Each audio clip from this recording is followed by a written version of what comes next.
Hey, what's going on, everybody? This is Ryan Wells here with another review for you from Blue Line Optics. And today we're going to take a little bit of a break from the other reviews that we've been doing, and we're going to focus on a hunting-focused rifle scope. That's the Midas HMR here. Instead of like the long-range tactical scopes like we've been focusing on, like the Ares BTR and the Ares ETR. Now, the difference between hunting scopes and long-range tactical scopes, you know, kind of varies. They're just different uses, or there are different features you're going to be looking for on a hunting scope versus a long-range tactical scope. Now, that doesn't mean you can't use a long-range tactical scope for hunting or a hunting scope for tactical purposes. It just means that they're built a certain way. The HMR here is built more towards the hunter, so as we get into it, keep that in mind. So the Midas HMR here is part of the Midas line of rifle scopes with Athlon, and if you didn't know already, the Midas, Ares, and Cronus lines of rifle scopes from Athlon feature these incredibly high quality turrets.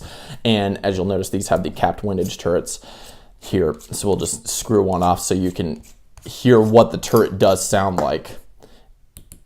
It's they're very, very defined and very clear. And as you're going to see in the tracking test, they do end up tracking pretty much perfectly, which is very impressive. And again, that's the Midas, the Ares, and the Cronus lines of Athlon. And this is a trend that I think we're going to start seeing coming up within the next couple of years, is for some reason Athlon has figured out a way to manufacture these incredibly high quality turret systems for a very low cost. As we saw with the Ares ETR that tracked perfectly, you're getting the quality of a $3,000 to $4,000 rifle scope when it comes to tracking for $1,200 with the ETR. Now and fortunately for us, this is spread to the Midas lines and the Cronus lines. Obviously the Cronus lines, because that's their flagship product. But it's spread to the Midas line as well. So you can rest assured that when you buy one of these scopes, you're getting just extremely high quality. A little bit more of an overview of the Midas. Again, it is a hunting focused scope, so you're going to see more hunting based features than what you will on most tactical applications. So for instance, the capped windage turrets and the capped elevation turrets, it's an SFP scope, and it only goes up to 15x magnification. So, and that does end up affecting our optical quality score a little bit. However, we do weigh it to keep in mind that this does only go up to 15x, but still it should affect the score, because that means that you're losing a little bit of power on it. Other than that, let's go ahead and start getting into the feature score. Now, again, for the feature score, what we do is we put the scope up next to like a 5-star high quality rifle scope, and we compare the features that it has to what that 5-star high quality rifle scope is. Again, we use the Vortex Razor HD Gen 2 in this situation. And keep in mind that the Vortex Razor HD is top of the line rifle scope. It's a $2,000 rifle scope, and to compare a hunting scope with that, you know, some people might not necessarily agree with it. However, I think that we should be comparing the features to what the Razor HD does provide. That way we can get an idea of just how valuable is this scope and how worth the money is it, right? So we'll start off with just the basics, like the 34 millimeter tube. The Midas HMR has a 30 millimeter tube, so we gave it 1 out of 2 points for that. 56 millimeter objective lens on the Razor HD. The HMR has a 50 millimeter objective lens, so we gave it 1 point for that. ED glass, it has HD glass, and it's crystal clear, as you're going to see during the optical quality, so I gave it 2 points for that. It does not have an illuminated reticle, which for a hunting scope, I found that kind of surprising. That tends to be what hunters really like to see. Now the TAC doesn't have a illuminated reticle either, so maybe that's just kind of what they worked out in their manufacturing process. I'm not totally sure, but we gave it 0 points for that. Edge glass reticle, 2 out of 2 points. It doesn't have edge-to-edge clarity. That doesn't mean that it's bad or anything like that. It's just not crystal clear all the way from 2.5 to 15x. It's just not as high quality in terms of the glass when you take into effect the Razor HD glasses edge-to-edge clarity. It's a single focal plane scope, not first focal plane, so I gave it 1 out of 2 points for that. For long-range shooting applications, to keep your holdovers constant and your subtensions constant, you're going to want to keep you're going to want a first focal plane scope in my opinion. So I gave it a 1 out of 2 points for that. Some people will disagree because they like the second focal plane and they think it's going to be just as effective anyway. It's totally fine. Your opinion. I'm just making this as objective as possible. And then advanced fully multi-coated optics and XPL coating, which is that extra coating that they put on the exterior lenses to protect it from dirt and scratches. Both of those get 2 out of 2 points for the HMR. Cap turrets. We compared that to the LTEC turrets that the Vortex Razor HD has, which just makes it so it has a zero stop and a locking turret. Since it's got cap turrets and it does have a zero stop capability here, I gave it a 2 out of 2 points for that. One piece aircraft grade aluminum, that's 4 total points. I gave it 4 total points for that. And then side focus parallax adjustment, 2 out of 2 points. The high precision erector tube system, which is the turret system there, 2 out of 2 points. I'd give it more if I could. Elevation adjustment, 60 MOA, which is less than the Vortex Razor HD, which is 71 MOA, but the windage adjustment is more, which is 60 MOA, and the Vortex Razor HD was 32 MOA. So I gave the elevation adjustment 1 out of 2. Since it was less, but then I gave the windage adjustment 3 out of 2 since it was more. And then finally we have argon purging, waterproof, fogproof, shockproof, and the lifetime warranty. All those are 2 out of 2. So we get a final score of, just a sec, gotta make a adjustment here, 35 out of 44 points. So that's really good. That's a good feature score.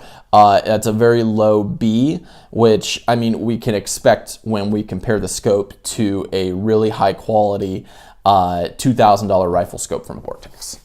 Okay, so let's go ahead and take a look at the turret tracking now. And so now we come to the tracking test, and again, it tracked absolutely perfectly, which is kudos to Athlon for whatever they figured out in their manufacturing process to be able to manufacture these scopes for such a low cost, yet still have perfect tracking like that. Again, we ran it through the 5 tests, or the 5 rounds of the vertical test, which we started at 0 MOA, took it up to 10, 20, 30, 40 MOA, then back down to 0, and measured how far off they were at each one of those lines on the vertical test. And there were only 4 instances where it was off by 0.25 MOA, and that's it. That's it, which is incredibly impressive for a scope priced the way that the Midas HMR is. Now and then I did the box test that I did last time with the Aries ETR, except I did this with MOA.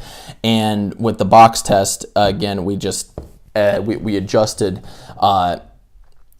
by 0, and then we'd have boxes in each corner where you'd have to adjust 8 MOA left, 8 MOA to the top, and we just do that in a circuit. We'd start at 0, then we go upper left, upper right, bottom left, then back to center, and we just measure 1 point if we hit within an MOA, and 0 points if you were outside an MOA. And it ended up getting the exact same score that the Aries ETR got, which was really impressive as well.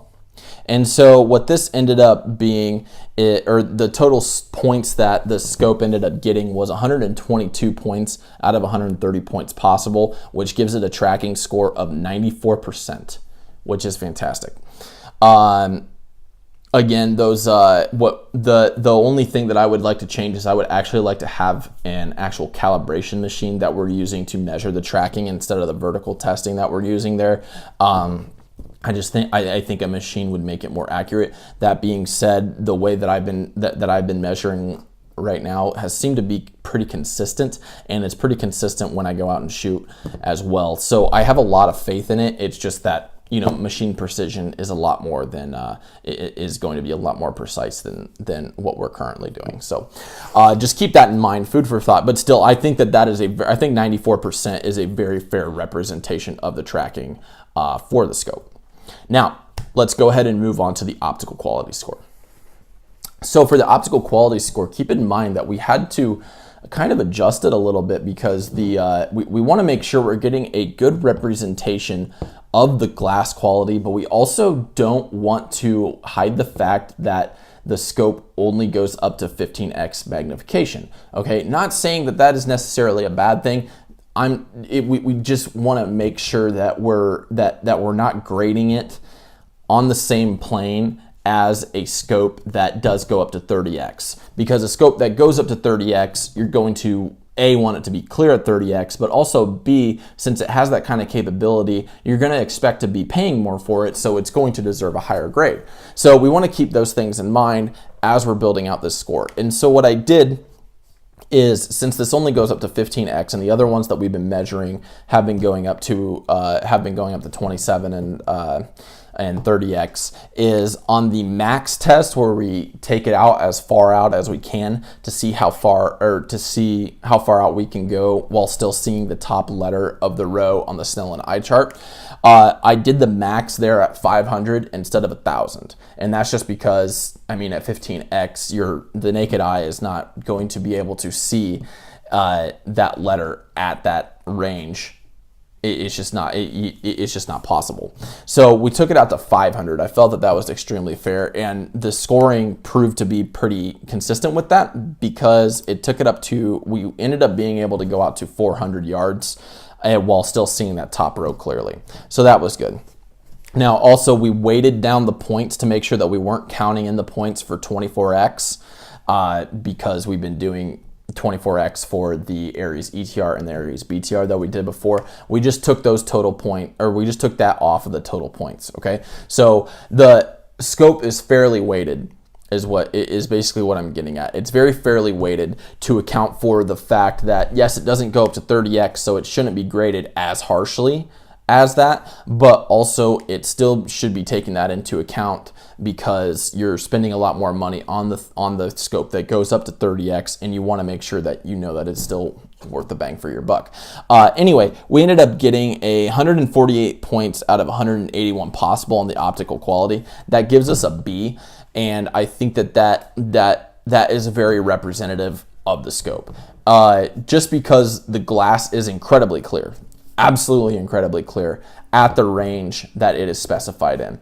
That being said, it doesn't go up to 30x, so we can't necessarily judge it at 30x. And that, of course, I think brings down the quality and makes it less valuable than something like the Aries ETR, which you would honestly expect anyway, because the Aries ETR is a $1,200 scope anyway. So the final score for the Midas HMR that we got is a 305.05 points out of 355 total. That gives us an 85.93%. I think that is a very, very fair representation and grade of the scope. Not because it doesn't live up in terms of quality. It doesn't live up to the hype in terms of quality. It's just that when you take into the fact that it has less features, less magnification range, etc., it's obviously not going to be an A+ scope like the Athlon Aries ETR is, or the Vortex Razor HD Gen 2 is, etc. That being said, it is an incredibly high quality scope for the money. And I mean, if you're a hunter, I highly recommend it. It's with the capped windage turrets, the almost perfect tracking system, the extremely clear glass. I mean, it's very competitive at the price range that it's at. And honestly, most people that I speak to that use it for hunting purposes are very, very satisfied with it. And so that's the Midas HMR review. If you guys want to leave a comment below, give me some feedback. Let me know what you liked, what you didn't like. I love your feedback. I love taking it into consideration, and then I do use it to make these reviews better and to make them more relevant to you and to whatever it is that you're looking for in terms of a review for rifle scopes. We're going to be reviewing the Midas TAC coming up, the Argus BTR, the Helos BTR, and then a couple of the other hunting scopes that Athlon has, like the Talos BTR in the Neos. So stay tuned. Those are going to be a lot of fun. And if you have any questions, just drop them below. I'd love to help. See you next time.